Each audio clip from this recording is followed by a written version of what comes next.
Narito na ang balita mula sa GMA Integrated News.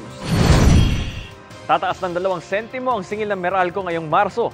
Para sa mga kumukonsumo ng 200 kilowatt hours, halos 5 piso madaragdag sa bill. Paliwanag ng Meralco, bumaba man ang generation charge, tumaas naman ang singil sa transmission ng kuryente. Narito naman ang iba pang balitang binabantayan ng GMA Integrated News.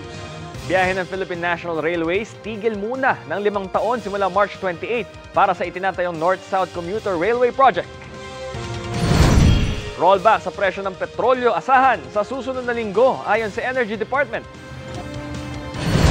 At sa 24 oras, ang latest sa mga Pilipinong tripulante na nadamay sa pag-atake ng Houthi rebels sa kanilang barko sa Yemen. Para sa mas malaking misyon at mas malawak na paglilingkod sa bayan, ako po si Bam Alegre ng GMA Integrated News, ang News Authority ng Pilipinas.